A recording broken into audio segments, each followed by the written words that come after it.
আজকের এই মহতী প্রোগ্রামের সভাপতি মাননীয় প্রধান উপদেষ্টা ডক্টর মোহাম্মদ ইউনূস, উপদেষ্টা মণ্ডলী এবং সংস্কার কমিশন সমূহের চেয়ারম্যানগণ এবং বাংলাদেশের ফ্যাসিবাদ বিরোধী আন্দোলনের নেতৃত্ব দানকারী রাজনৈতিক দলগুলোর প্রধান এবং নেতৃস্থানীয় নেতৃবৃন্দ, আজকে সংক্ষেপে বলতে হবে যে এই সংস্কারের বিষয়গুলো এসেছে আমরা প্রত্যেক দলই আশা করি লিখিতভাবে প্রস্তাবনা দিব এবং সামনে সময় পাব। কিন্তু এখন যে বিষয়টা সামনে আমাদের মধ্যে প্রশ্ন এসেছে সেটা হলো যে নির্বাচন কবে হবে এবং যে ফ্যাসিবাদকে আমরা উৎখাত করলাম তাদের অবস্থাটা কি হবে, এই প্রশ্নটা বড় করে আসছে। আর নির্বাচনটা কোন পদ্ধতিতে হবে এটাও আমাদের জানার আগ্রহ।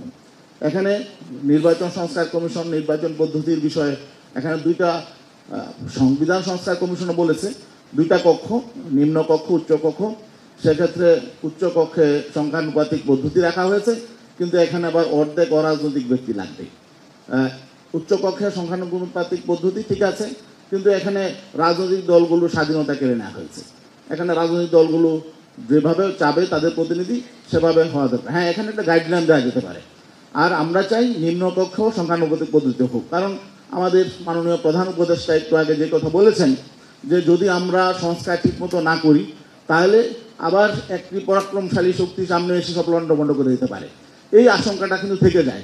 সব কিছু যাতে কেউ এসে লণ্ডভণ্ড করে দিতে না পারে, এই জন্য আমরা মনে করি দুই কক্ষেই সংখ্যানুপাতিক পদ্ধতি নির্বাচন হওয়া দরকার। আর আওয়ামী লীগের বিষয়টা হলো এখানে প্রশ্ন আসে যে ওনারা নির্বাচন আসতে পারবে কি পারবে না। তারা তো এই সরকারকে মেনে নেয়, তারা অভ্যুত্থানকে বলেছে ষড়যন্ত্র। তারা এখন দেশে নেয়, দেশ থেকে পালিয়েছে। যারা দেশ থেকে পালিয়েছে তাদের নির্বাচনী প্রসঙ্গটা হয়তো এখানে আসতে পারে না এবং তার অনুতপ্ত হয় নাই। অতএব এখানে তারা সামনে গঠনমূলক রাজনীতি করবে, গণতান্ত্রিক আচরণ করবে, এ ব্যাপারেও তারা কোনো কথা এখনো বলে নাই। অতএব একটা পালিয়ে যাওয়া শক্তিকে নির্বাচনে আনাটা আমি মনে করি এটা দেশের জন্য মঙ্গলজনক হবে না।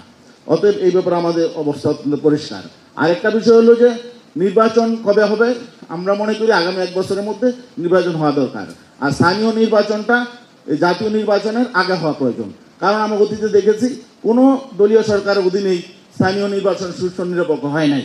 এবং শুধু এটা না, আমরা মনে করি যে যেহেতু নতুন করে সংবিধানে তত্ত্বাবধায়ক সরকার ব্যবস্থা প্রবেশ করানো হচ্ছে এবং আমরা এই ব্যাপারে সবাই একমত, এই জন্য এই স্থানীয় নির্বাচনটাও জাতীয় নির্বাচনের মতো প্রত্যেকবারই জাতীয় নির্বাচনের আগে তত্ত্বাবধায়ক সরকারের অধীনে হওয়া উচিত।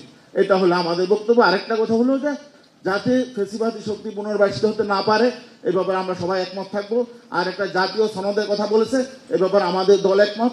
একটা জাতীয় সনদ হওয়া দরকার যাতে এটাকে সবাই ফলো করে বা যাতে কেউ ফ্যাসিবাদী শক্তি মাথা চারা সামনে দিয়ে উঠতে না পারে, নতুন কোনো ফ্যাসিবাদ আবার সৃষ্টি না হয়। সবাইকে ধন্যবাদ।